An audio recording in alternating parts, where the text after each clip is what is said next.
Relawan Jokowi sekaligus Wakil Ketua TKN Prabowo Gibran, Sylvester Matunina, meminta Sekjen PDIP Hasto Kristianto menyudahi drama menyusul berbagai komentarnya yang kerap menyerang Presiden Jokowi. Sambil menyebutkan sejumlah tuduhan Hasto terhadap Jokowi, Wakil Ketua TKN Prabowo Gibran Sylvester Matunina ini bilang Hasto tak hanya seperti dewa mabuk, tapi juga banyak drama. Soal anggapan Hasto menjadi penghalang pertemuan Jokowi dengan Mega, Sylvester menilai sikap PDIP yang sejauh ini menutup pintu bagi Jokowi tak lepas juga dari peran Ketua Umum PDI Perjuangan Megawati Soekarno Putri.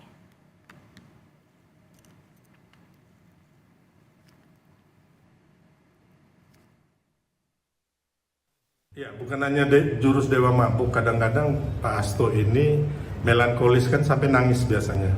Sampai nangis, jadi ya saya menghimbau Pak Hasto, saya pikir sudah cukup drama-drama yang terjadi. Toh masyarakat juga nggak percaya. Ya, saya pikir itu keputusan juga di Bu Mega ya, selain Hasto ya. Bu Mega kan yang punya keputusan.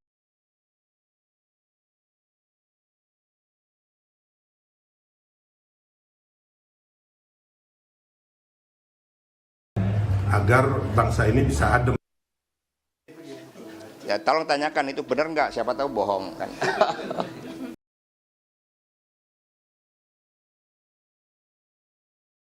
Kan kita udah berapa kali dibohongin. Oke, terus? Sering bohong ke PDIP. Ini gimana, Mas? Ya Pak Hasto kan bahasanya selalu gitu ya, meresahkan. Tapi apakah keinginan Mas Aldi itu nanti bisa terwujud, Mas, untuk Pak Jokowi dan Bu Mega ketemu? Ya kalau saya selalu berpikir positif, tonnya negatif terus. Kalau saya berpikir positif. Itulah perang kata antara Sekjen PDI Perjuangan Hasto Kristianto dan Wakil Presiden terpilih Gibran Raka Buming Raka menyusul pernyataan Hasto sebelumnya yang menegaskan tak ada pertemuan lebaran antara Ketua Umum PDIP Megawati Soekarno Putri dengan Presiden Jokowi. Membela Hasto yang dianggap sebagai penghalang pertemuan dengan Megawati, politisi PDIP Sukur Nababan bilang memang tak ada urgensi Megawati bertemu Jokowi. Kata Sukur, Jokowi adalah masa lalu bagi PDIP. Ya kan itu. Jadi saya selalu ditanya kapan bertemu dengan Pak Jokowi, saya bilang urgensinya apa? Pak Jokowi kan udah bagian daripada masa lalu. Tapi sebetulnya pernyataan Pak Hasto kemarin yang bilang tidak ada pertemuan itu apakah pernyataan Pak Hasto pribadi atau mewakili Ibu Mega yang sudah menyatakan juga hal yang sama sebetulnya? Loh, persoalannya adalah ini kan terlalu banyak masalah-masalah yang timbul sebelumnya. Nah tentu kan tidak mudah, jangan sampai misalnya karena kita misalnya ada sesuatu perbedaan yang sangat mendasar, kita tidak mau. Dalam pandangan pengamat politik Arya Fernandes, pertemuan Jokowi dan Megawati saat ini sulit terwujud. Menurut Arya, perbedaan pandangan antara Jokowi dan Mega terlalu ekstrim. Cukup sulit mempertemukan antara Ibu Mega dan Pak Jokowi. Memang sudah muncul beberapa tim lobby untuk mencari jalan apakah kedua tokoh ini bisa bertemu. Tapi sepertinya usaha tim lobby untuk melakukan pertemuan itu sepertinya juga susah ya. Di internal sendiri saat ini saya kira ada kelompok-kelompok yang menginginkan rekonsiliasi, ya, baik terutama pada Pak Jokowi dan juga bergabung dengan pemerintahan Pak Prabowo. Meskipun ada juga kelompok yang kekeh untuk tidak bisa bertemu ya. Jadi saya kira peluangnya masih terbuka meskipun sangat sulit untuk bertemu gitu ya.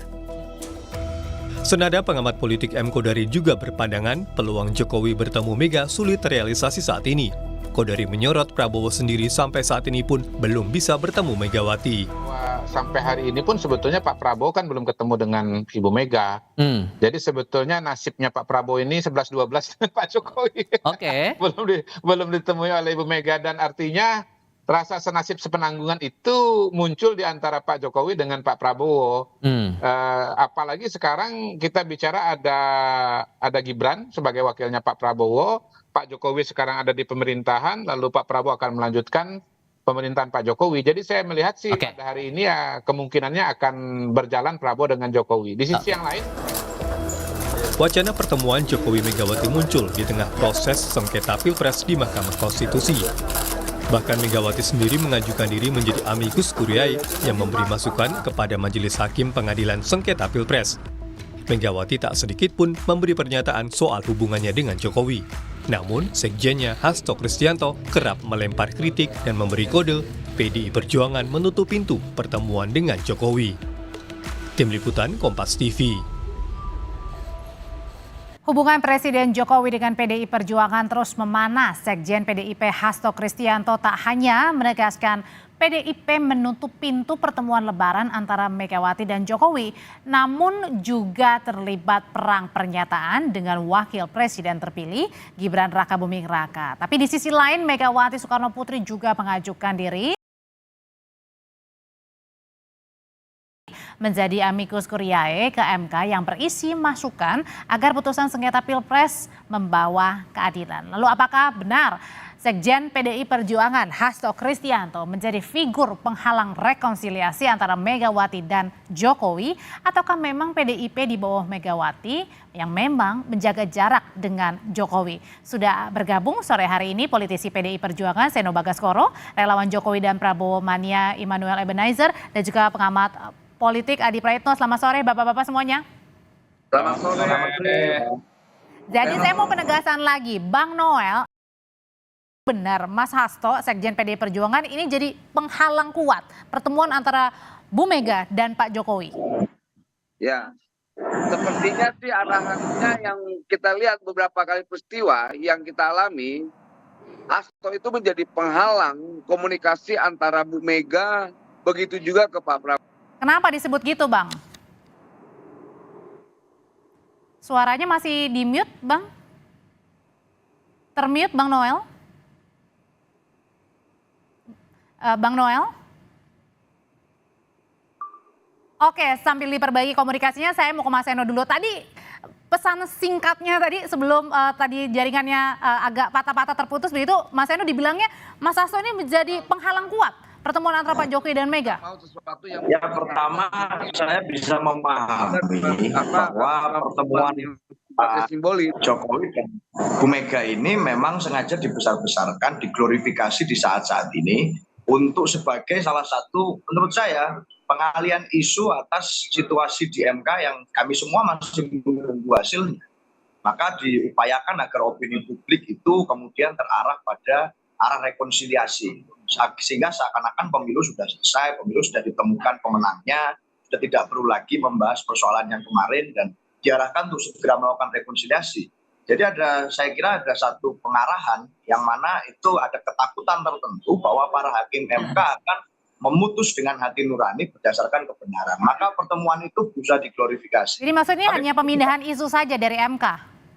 Ya, salah satu sudut pandang yang saya kira hari ini relevan yaitu. Tapi begini Mbak, pada dasarnya.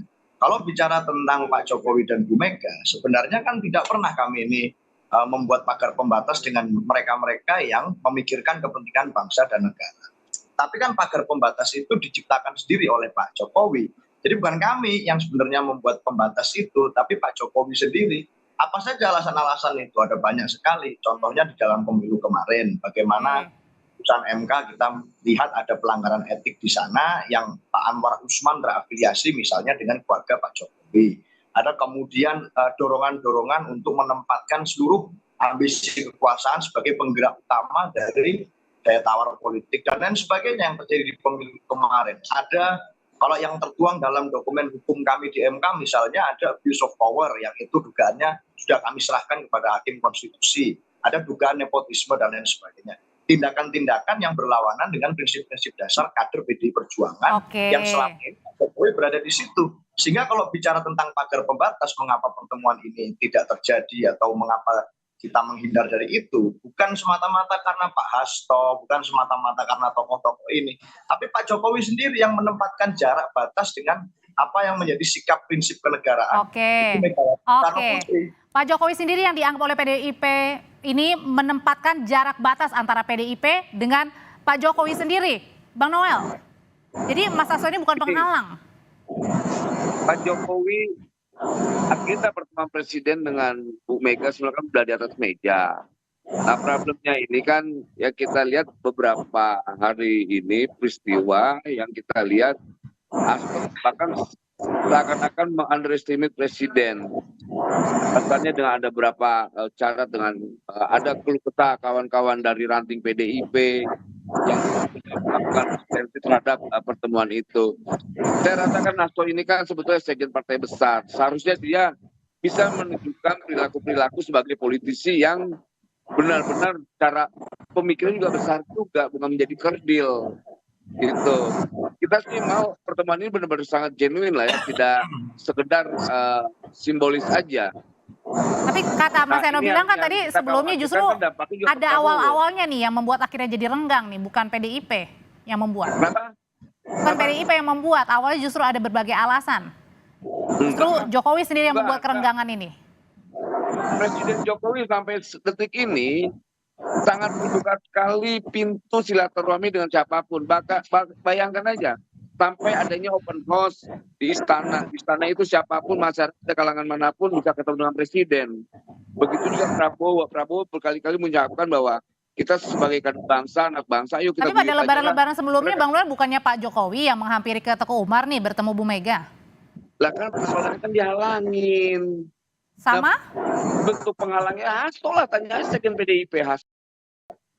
Oke, kalau gitu saya tanyakan ke Mas Adi deh, kalau gitu sambil diperbaiki juga Bang Noel jaringan komunikasinya. Mas Adi, sebenarnya pernyataan belakangan dari Sekjen PDIP Mas Hasto ini sebenarnya ini sikap murni PDI Perjuangan Mas Hasto atau pernyataan sikap juga sebenarnya dari Bu Mega? Saya kira memang kalau kita membaca sikap resmi dari PDIP selama ini itu kan ukurannya ketika Megawati menyampaikan secara terbuka. Tapi kan kita tidak bisa menutup mata Hasto ini adalah orang nomor 2 di PDIP yang saya kira statement-statement, pernyataan-pernyataan dan sikap politiknya juga mewakili PDIP. Artinya apa? Kalau pernyataan Hasto itu memang dianggap offside, dianggap tidak mewakili partai, tentu akan dipanggil dan akan diperingatkan. Saya justru menduga pernyataan Hasto itu adalah suasana hati yang sesungguhnya, di mana memang PDIP itu tidak mau bertemu dengan Pak Jokowi, yang menurut Bung Noel, proposal pertemuannya sudah ada di mejanya. Jadi bagi saya, kalau kita melihat kecenderungan rata-rata secara umum, elit-elit PDIP dan kader-kader di bawahnya itu memang cenderung mereka itu tidak berharap ada pertemuan di antara kedua tokoh ini. Kenapa? Saya kira memang sudah tidak ada gunanya pertemuan ini. Pemilu sudah selesai dan tidak kan untuk rekonsiliasi, untuk gabung lagi, bersama lagi, membangun kemesraan. Per hari ini kalau kita membaca statement-statement PDIP ataupun sikap politik PDIP masih menjadi bagian dari koalisinya Jokowi. Tak satu pun menteri dari Jokowi itu yang kemudian protes, melakukan resistensi politik dan melawan kebijakan-kebijakan politik Jokowi. Semua menteri Jokowi itu sami'na wa ta'na. Yang dikritisi oleh PDIP itu adalah proses pemilu sepanjang di 2024 ini yang dinilai ada indikasi kecurangan dan seterusnya dan seterusnya. Jadi bagi saya nggak perlu ada rekonsiliasi. Siapa yang mau rekonsiliasi? Toh sikap PDIP per hari ini pun secara ideologis itu tidak pernah bertentangan dengan Jokowi. Yang berbeda itu soal sikap politiknya, di mana PDIP sangat kelihatan masih marah, sangat kecewa dan mungkin terlukai dari manuver politik yang dilakukan oleh Pak Jokowi yang merestui Mas Gibran Rakabuming Raka berpasangan dengan Prabowo Subianto melawan jagoan mereka Ganjar Pranowo. Jadi inilah yang menurut saya sekalipun tidak bertemu keduanya ini ya tidak akan kiamat ini dunia. Dan bahkan saya cukup yakini bahwa pertemuan antara Pak Jokowi dan Bu Megawati ini rasa-rasanya bagi saya wassalam, sudah nggak ada harapan. Jadi kalau ada harapan misalnya dari berbagai kalangan termasuk saya berharap rasa-rasanya sulit bisa diwujudkan. Saya menghitung sudah hampir 20 tahun Mbak Megawati ini tidak pernah bertemu dan bersalaman dengan Pak SBY, apalagi dengan Pak Jokowi yang pernah bersama kurang lebih sekitar 23 tahun. Berarti lukanya terdalam maksudnya Mas Adi ya? Sangat luka mendalam, dan ini yang sebenarnya menjadi trigger di mana PDIP itu sebenarnya membuka satu konfrontasi politik secara tidak langsung dengan Pak Jokowi. Jadi sekeras apapun upaya-upaya untuk mempertemukan keduanya, bagi saya ini repot. Karena melihat dari pengalaman-pengalaman politik sebelumnya, di mana setiap sikap politik yang kemudian berhadapan-hadapan dengan Megawati, itu sulit dibukakan pintunya, terutama yang dilakukan oleh orang-orang terdekatnya. Ini soal politik, ini bukan soal ideologi. Baik, kalau gitu kemudian ke Mas Eno, oleh karena itu berarti artinya apa yang dikatakan oleh Mas Hasto ini juga merupakan merupakan wujud dari kebatinan suasana Bu Megawati yang mungkin saja tidak bisa terucapkan secara langsung, makanya melalui Mas Hasto yang akhirnya saling perangkata nih sama wapres terpilihnya anak Pak Jokowi juga, Gibran. Ya, PDI Perjuangan ini kan partai yang bergerak dengan satu kesadaran kolektif, Mbak. Artinya tidak mungkin satu statement itu terpisah dengan suasana kebatinan kader-kader yang lain. Maka kalau kita membaca, saya sampai mencari nih dari para kader-kader PDI Perjuangan di daerah saat merespon bagaimana apakah ada rencana pertemuan Pak Jokowi dan Bu Mega, tanggapannya bahkan jauh lebih keras dari Pak Sekjen. Ini di grup WA dari PDI Perjuangan ya. Ada yang menyampaikan dengan anak ranting pun Pak Joko rasanya sudah tidak pantas untuk bertemu. Izin tidak perlu diterima lagi biar tenggelam dengan kerakusannya. Lapor anak ranting dan anak ranting di tempat kami tidak ada yang bersedia untuk bertemu dengan pengkhianat serta keluarganya. Mohon maklum. Nah, ini WA dari para kader PDI Perjuangan di daerah di tingkatan. Tapi tidak mempertimbangkan juga Pak Jokowi ini bukan hanya kader tapi juga presiden? Ya tentu satu hal dengan yang lain, Pak Jokowi juga berawal dari menjadi seorang kader sejak di wali kota Solo. Sudah berapa puluh tahun PDI Perjuangan membersamai Pak Jokowi. Maka ini bukan tentu saja saat seorang sekjen partai menyampaikan sikapnya. Pak Sekjen ini ya punya kuliah di Unhan, saat ini sedang di UI, jasanya jelas saat S1, S2, S3. Jadi tidak mungkin menyampaikan sesuatu berdasarkan asumsi dan emosi kebencian belaka, tapi ada dasarnya yang disampaikan. Dan dasar itu tentu kebatinan antara rakyat pemilih PDI Perjuangan dengan para elit yang disampaikan oleh Sekjen keluar. Di ADART, Sekjen DPP itu bertugas sebagai jubir. Maka pada saat menyampaikan tentang Mas Gibran misalnya, itu semua juga berdasarkan kronologi. Berkali-kali di PDI Perjuangan ada adagium, harus ada satunya kata dan perbuatan. Nah, kalau kita lihat Mbak, tanggal 22 Mei 2023 di depan Sekjen dan Ketua DPP Bidang Kehormatan Pak Komarudin Watubun, ditanyain apakah Pak Mas Gibran mau menjadi cawapres Pak Prabowo. Dijawabnya ya saya ini layar besar PDI Perjuangan tahun depan. Nah, tapi masalahnya Mas Seno, tapi nggak mungkin di partai lain. Nah, ya, ini tapi berkali-kali dengan begitu, dengan media begitu loh. Mas Seno, terus bagaimana berbohong seperti itu. Ya, Mas Seno, tapi masalahnya gini, pernyataan dari Mas Sekjen ini justru dianggap kayaknya agak berbanding terbalik ya dengan sikap dari Mbak Puan, apalagi misalnya terutama soal ditanya soal hak angket, nampaknya tidak sekeras ya dari pernyataannya Sekjen PDI Perjuangan sendiri. Ada apa sebenarnya? Usai jeda kami akan kembali di Kompas Petang. Tahan dulu Mas Seno. Perbincangan sebelumnya Mas Seno, jadi sebenarnya ada apa sih di PDI Perjuangan sendiri? Karena kan pernyataan dari Mas Sekjen jelas keras, ranting-ranting juga tadi jelas kan mengatakan beberapa alasan begitu ya untuk kenapa sulit artinya pertemuan antara Pak Jokowi dan Bu Mega. Tapi di sisi lain Putri Bu Mega yakni Puan Maharani, Mbak Puan, ini justru nampaknya lempem-lempem aja tuh, nggak sekeras Mas Sekjen. Apalagi pada saat ditanya hak angket nampaknya juga tidak jelas jawabannya. Ya tentu di dalam partai kami memiliki disiplin partai yang kami jaga. Dan disiplin partai itu akhirnya tertuang melalui langkah-langkah politik konkret partai. Dalam bentuk statement dan wacana itu kan masih dalam bentuk statement. Tapi dalam langkah politik kami jelas. Kami sudah tegas, kami siap melakukan perlawanan secara terukur melalui hukum dan politik. Pasca terjadinya pemilu kemarin yang demikian brutal merusak seni demokrasi. Apa misalnya secara hukum kami mengajukan gugatan di MK. Secara hukum kami juga mengajukan gugatan ke PT UN sebagai institusi loh Mbak, PDI Perjuangan, maka satu kesatuan bukan orang per orang. Kemudian secara politik juga kami terus melakukan sikap-sikap yang itu mengkritisi jalannya pemilu kemarin. Bahkan Ibu Ketua Umum menuliskan surat amicus curiae yang di situ tertuang dengan demikian kritis semua pandangan Ibu Ketua Umum Megawati Soekarno Putri, membantah berbagai macam giringan-giringan opini publik yang mengira bahwa Ibu Ketum berbeda sikap dengan banyak. Tapi hal ini juga disetujui oleh Mbak Puan? Namanya Ketua Umum yang bersikap, kita mau menuju pada mana lagi? Pada saat bicara amicus curiae itu kan Ibu Megawati Soekarno Putri sendiri yang menyampaikan sikap politiknya kepada Mahkamah Konstitusi yang itu tertuang di dalam surat sebagai warga negara Indonesia.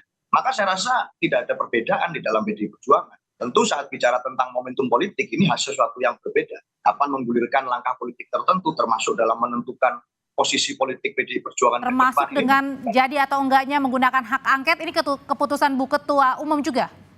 Tentunya akan menjadi keputusan Ibu Ketua Umum dan basis keputusan kami salah satunya tentu adalah bagaimana keputusan MK besok itu akan dapat serta mempengaruhi. Jadi kalau bicara tentang pertemuan-pertemuan itu nanti dululah, kita pemilu kan belum selesai, tahapan pemilu secara konstitusional selesai setelah sengketa pemilu di MK diputuskan oleh para hakim yang bersikap negarawan. Saya rasa itu. Oke, Mas Adi, kalau yang dilihat tadi kan semuanya atas ACC dari Ibu Ketua Umum PDI Perjuangan Bu Megawati Soekarno Putri. Tapi ini kan nampaknya ini ada sikap yang berbeda ya antara Mas Sekjen dengan Putri Megawati, Mbak Puan. Ya saya kira memang kalau kita melihat kecenderungan rata-rata secara umum ada dua mazhab di internal PDIP yang saya kira bisa dibaca oleh publik. Ada mazhabnya Mbak Puan yang terlihat cukup akomodatif dan membuka pintu komunikasi dengan berbagai pihak gitu ya. Tapi pada saat yang bersamaan kita pun juga tidak bisa menutup mata. Mazhab yang paling dominan adalah mazhabnya Pak Hasto yang saya kira hampir tiap hari itu memberikan resistensi dan statement-statement politik yang cukup agresif.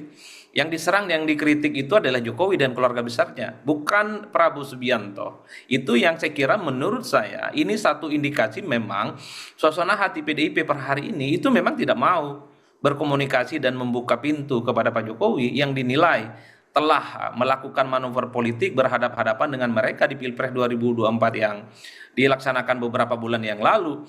Jadi kalau mau diiris satu persatu sebenarnya mazhab yang paling utama, arus utama per hari ini yang kelihatan ke publik di PDIP adalah mazhabnya Pak Hasto, di mana yang dianggap sebagai representasi dari kader-kader PDIP yang kemudian itu marah, tidak mau bertemu dengan Pak Jokowi yang memang jelas-jelas sudah memilih pisah jalan untuk Pilpres ini. Jadi inilah yang kemudian per hari ini bisa menjelaskan, termasuk misalnya sikap politik Bu Megawati tentu dalam banyak hal ini kan dianggap napas dengan apa yang disampaikan oleh Pak Hasto selama ini bahwa sikap politik PDIP itu dari pusat hingga di bawah itu adalah statement-statement yang per hari ini adalah terus memberikan statement-statement kritis melakukan kebijakan-kebijakan yang dinilai tidak pro rakyat dan mengkhianati demokrasi, termasuk misalnya cukup keras terhadap pelanggaran etik termasuk dengan keluarga besar Pak Jokowi. Baik, balik lagi ke masalah tentang saling perang kata antara Mas Hasto dan juga Mas Gibran nih, Bang Noel. Ini sebenarnya atas ACC Pak Jokowi juga Mas Gibran yang akhirnya juga berani akhirnya saling serang gitu. Katanya Mas Gibran bahkan bilang ini banyakan negatif thinkingnya nih Mas Hasto. Enggak. Dan juga meresahkan. Mas Gibran sih nggak nyerang soal keberanian. Emang anak muda ini berani kok. Dia menyalonkan sebagai wapres saya itu keberanian di atas tapi lebih senior Mas Hasto, Bang Noel. Kenapa? Lebih senior Bang Hasto, Mas Hasto. Ini bukan soal senioritas. Kita tidak masuk dalam mazhab yang sangat feodalistik. Kita masuk pada era demokrasi yang modern. Masa persoalan senioritas? Senioritas kan ukurannya harus gagasan. Nah makanya kita butuh gagasannya Hasto apa? Soal saya tidak mau memakai kata rekonsiliasi ya. Karena kan tidak ada masalah gitu loh. Saya memakai kata yang lebih layak, pilihan katanya adalah silaturahmi. Hal silaturahmi aja berat sekali harus dengan pakai syarat dan segalanya. Kok memalukan gitu loh. Ini kan hal yang biasa silaturahmi itu hal yang sangat terhormat. Kita punya budaya yang luar biasa yang namanya silaturahmi itu kan menjadi budaya dasar bangsa ini. Itu pun disyaratkan. Kacau saya lihat. Gitu loh. Maksud saya sudahlah.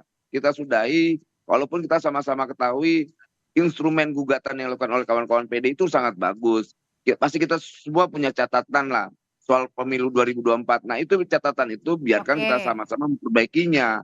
Nah maksud saya, ayo kita bicara hal yang besar. Bukan hal yang kerdil begini, harus pakai syarat lah, harus anak ranting dulu apa.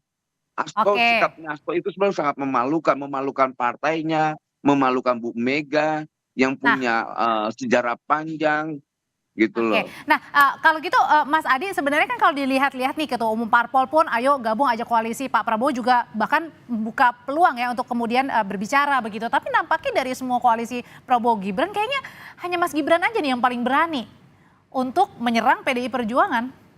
Karena yang saya kira membuka konfrontasi secara terbuka PDIP dengan Jokowi. Jadi wajar kalau kemudian PDIP itu kemudian mendapatkan perlawanan ya dari kubunya Pak Jokowi. Terutama Gibran yang belakangan ini sudah mulai berani memberikan statement-statement yang menurut saya sebagai bentuk serangan balik kepada Pak Hasto. Dimana misalnya Mas Gibran itu kan banyak sekali dikritiknya. Pada hari ini kita juga bisa menyaksikan Pak Hasto itu ya sorry to say dilawan oleh Mas Gibran dengan statement-statement yang selalu berpikiran negatif ya. Ini pasti ada penasehat spiritualnya Mbak, nggak mungkin seperti yang Gibran dulu yang sering kita dengar ya. Yang tapi serangan Gibran ini merugikan siapa? Ada nggak? atau serangan Nggak ada yang Mas Hasto? rugi. Ini kan bentuk perang terbuka bahwa kritik-kritik Pak Hasto yang selama ini sering didiamkan dan hanya ditangkis oleh orang-orang yang selama ini mengklaim paling dekat dengan Pak Jokowi seperti para relawan dan orang-orang di istana. Per hari ini ketika Gibran memberikan balasan kepada Pak Hasto, bagi saya itu adalah balasan yang sebenarnya merupakan replika politik dari Pak Jokowi. Apapun judulnya, Gibran itu adalah Pak Jokowi, Jokowi itu adalah Gibran. Ini yang menurut saya Gibran itu tidak bisa berdiri sendiri. Semua statement, semua perkataan dan tingkah pola politiknya harus dibaca sebagai bagian dari sikap Jokowi. Kalau sehari 2 hari ini Gibran itu berani melawan Hasto, itu adalah sikap politik Jokowi. Oke, ada yang dibaliknya ya, ada pernyataan sikap sebenarnya juga dari ini adalah Pak Jokowi apa yang dikatakan oleh Mas Gibran. Kalau gitu Mas Eno, kira-kira kapan sih perang kata-kata ini disudahi? Ya begini Mbak ya, kalau bicara tadi kenapa kok harus dipaksa melakukan rekonsiliasi, saya juga bingung juga. Contohnya begini, saya tadi bilang Mei kan ada pertemuan dengan Sekjen dan Pak Komar, misalnya Mas Gibran sudah berbohong. Kemudian tanggal Oktober juga menyampaikan itu ke Mas Butet. Tanggal 2 Agustus juga sama di sekolah partai PDI Perjuangan misalnya. Yang menanyai ini bukan siapa-siapa lagi, yang menanyai Ketua Umum langsung di sekolah partai itu kepada seluruh calon kepala daerah. Nah, kalau perang kata antara Mas Hasto dan Mas Gibran? Apakah akan kemudian tetap di PDI Perjuangan atau akan pindah partai? Apakah akan maju cawapres dari partai lain atau tidak? Dan dijawab tetap akan di PDI Perjuangan. Maka saya ini heran. Ini kalau kemudian ada sikap yang membakar rumahnya sendiri. Kemudian setelah rumahnya kebakaran, ingin bertemu dengan pemilik rumah. Dengan alasan silaturahmi itu mulia dan segala macam. Masa pemilik rumahnya nggak boleh marah, lalu kemudian harus menunjukkan sikap bertemu. Saya rasa ini kan ya sesuatu yang konyol gitu kalau kita bicara tentang demokrasi kita kemarin. Saya rasa itu. Mas Eno, terima kasih. Bang Noel, terima kasih. Mas Adi, terima kasih. Sehat selalu semuanya ya. Thank you, Audrey. Seno.